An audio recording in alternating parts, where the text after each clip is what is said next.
boatman rose to the sound of his heartbeat, loud in the silent approach of the dawn.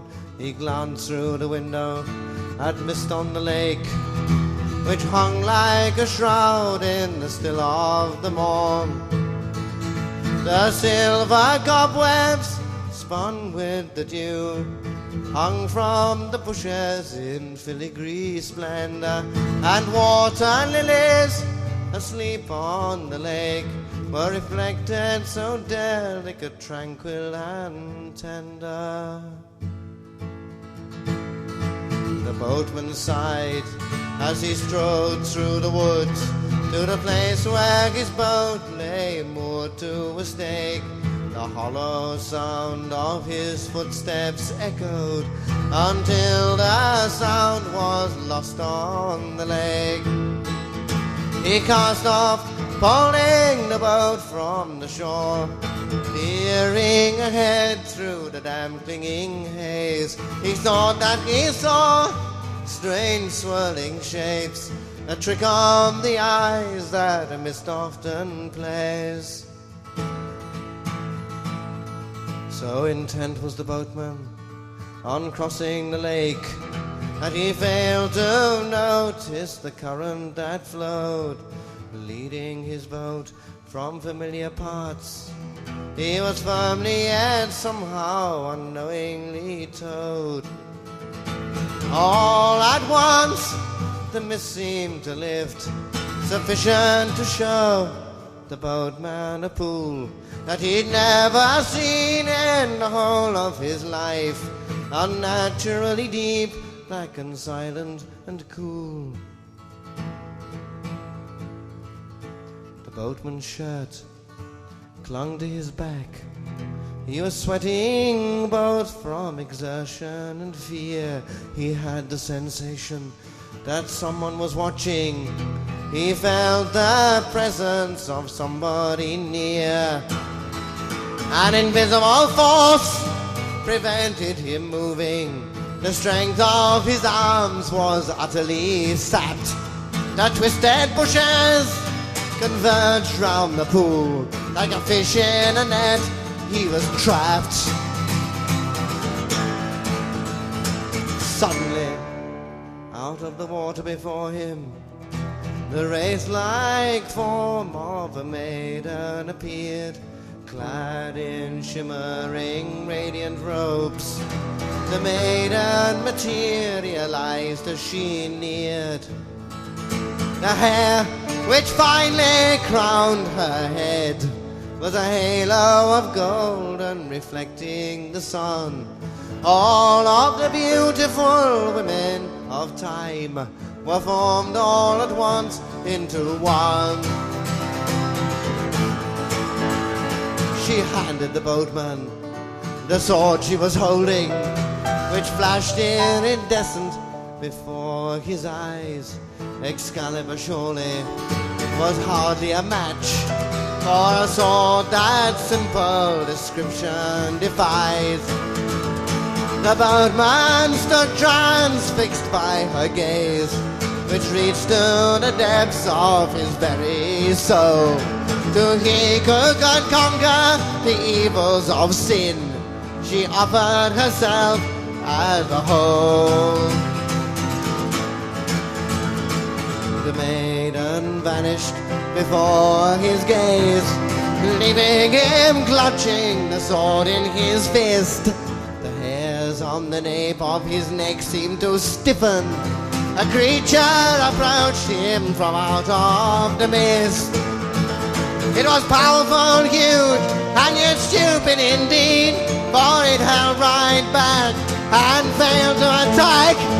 The boatman struck at its small, stupid eyes, and it crashed to the ground and lay on its back. All at once, the sky seemed to blacken, as though the sun were in total eclipse. The boatman crouched low as a vast eagle swooped, and a horrified cry escaped from his lips.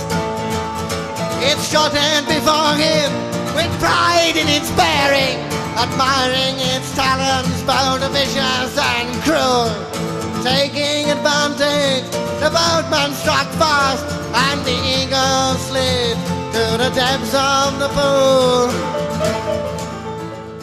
The terrified boatman tried moving his boat, but his pole had grown roots in the watery deep.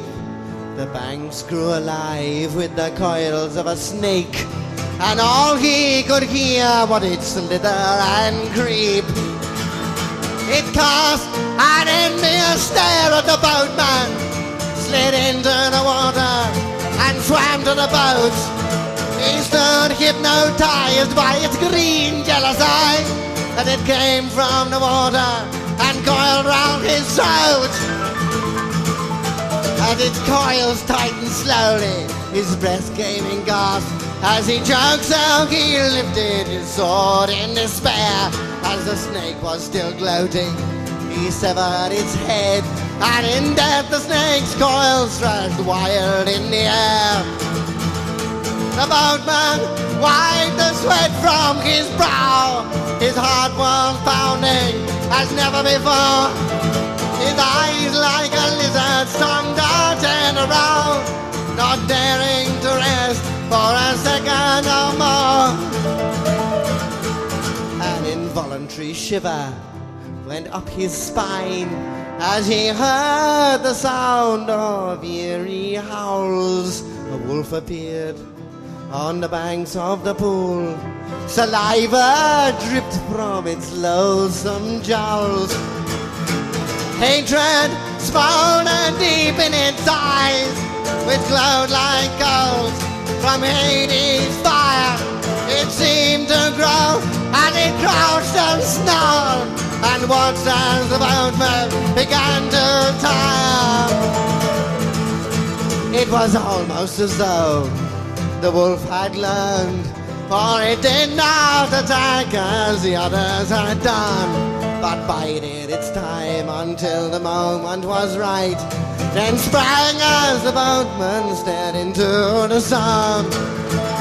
But the boatman too had learned to hold back, and holding his sword as though a knife, he plunged it deep into the wolf's heart, then fell to his knees and prayed for his life. As he felt a hand on his shoulder, he whirled to find the maiden by his side. She smiled, and the world seemed to open before him. He tried to speak, but his tongue was tied. You must plunge the sword deep into my heart, lest I should crumble into dust. She offered the boatman the meaning of life and love, if he could but conquer lust. She bared her breast before his eyes. The boatman still was stricken dumb. He flung the sword back into the water, back to the depths from which it had come. The water around him began to boil. The maiden began to wither away. His boat was swamped as the creatures arose, and evil lived